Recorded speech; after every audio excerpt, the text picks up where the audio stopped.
یہ وہ مہینہ ہے کہ جس میں اللہ تبارک و تعالیٰ اپنے بندوں کے لیے دسترخوان سجاتا ہے۔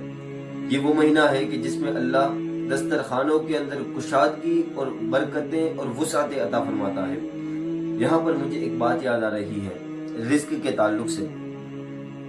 قرآن مقدس میں ہم یہ پڑھتے ہیں کہ رزق کا مالک اللہ ہے، سب سے زیادہ رزق دینے والا اللہ ہے، سب سے بڑھ کر رزق دینے والا اللہ ہے۔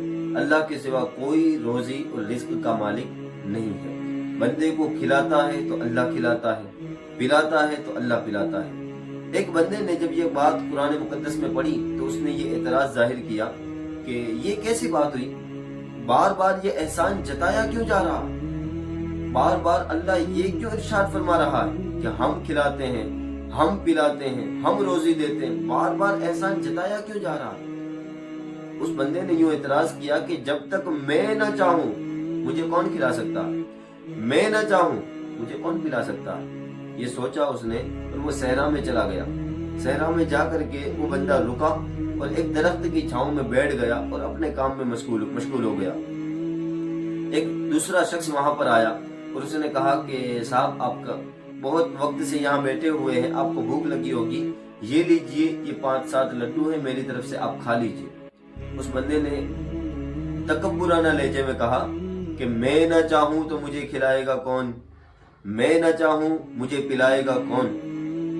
وہ بندہ سمجھ گیا کہ یہ بندہ اس وقت کھانے والا نہیں ہے۔ اس نے کہا کہ ٹھیک ہے، آپ کا ارادہ نہیں ہے تو آپ اس لڈو کو اپنے پاس رکھ لیجئے، جب ارادہ ہو تب کھا لیجئے گا۔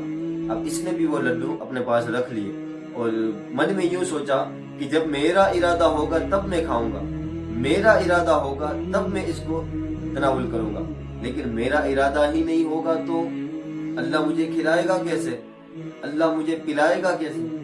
اب اسی سوچ کے اندر وہ ڈوبا ہوا تھا، رات کا وقت ہوا، چند ڈاکو اس کے پاس آئے، آ کر کے اس سے کہا کہ جتنا مال سامان، جتنے بھی روپیے پیسے ہیں سب ہم کو دے دے، دھمکی دی۔ اس شخص نے کہا کہ میرے پاس کوئی مال و دولت نہیں ہے، میرے پاس کوئی روپیے اور کوئی کسی قسم کا کوئی مال موجود نہیں ہے، البتہ یہ کچھ کھانے کی چیزیں ہیں جو میرے پاس پڑی ہوئی ہے، آپ اس کھانے کو لے جاؤ اور کھا جاؤ۔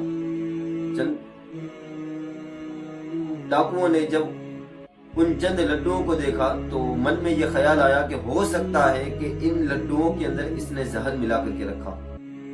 اب وہ ڈاکو بڑے حیران ہوئے کہ اب کیا جائے، کیا ان کو کھایا جائے یا نہ کھایا جائے۔ ان میں سے ایک ڈاکو نے بولا کہ ایک کام کرتے ہیں، پہلے ہم اسے ہی کھلاتے ہیں۔ اب اس بندے کو پکڑا گیا اور زبردستی اس کے منہ کے اندر وہ لڈو ڈالے گئے، 2-3 لڈو نہ چاہتے ہوئے بھی اس کے اندر ڈالے گئے۔ جب دیکھا کہ وہ بندہ لڈو کھا چکا اور اسے کچھ نہیں ہوا، ان ڈاکوؤں نے بھی وہ لڈو کھائے اور وہ وہاں سے چل دیے۔ اب وہ بندہ سوچ رہا تھا کہ آخر یہ کیا ہوا، یہ ڈاکو کیوں آئے، یہ میرے ساتھ ایسا حادثہ کیوں ہوا۔ عاطف غیبی سے آواز آئی، اے مغرور شخص، تو کہتا تھا کہ تیرا ارادہ نہ ہو تو کھلائے گا کون، دیکھ گھر چلا جا، آج جس طریقے سے ہم نے تجھے کھلایا ہے، اگر اب بھی تو نے ارادہ نہ کیا تو روزانہ تجھے اسی طریقے سے کھلائے۔ تو دیکھا آپ نے، سبق حاصل ہوا آپ کو۔ مطلب یہ ہے کہ رزق بندے کے ارادے سے نہیں، اللہ کی جانب سے آتا ہے۔ جب اللہ کھلانا چاہے تو کوئی روک نہیں سکتا، اور جب اللہ روکے تو کوئی کھلا نہیں سکتا۔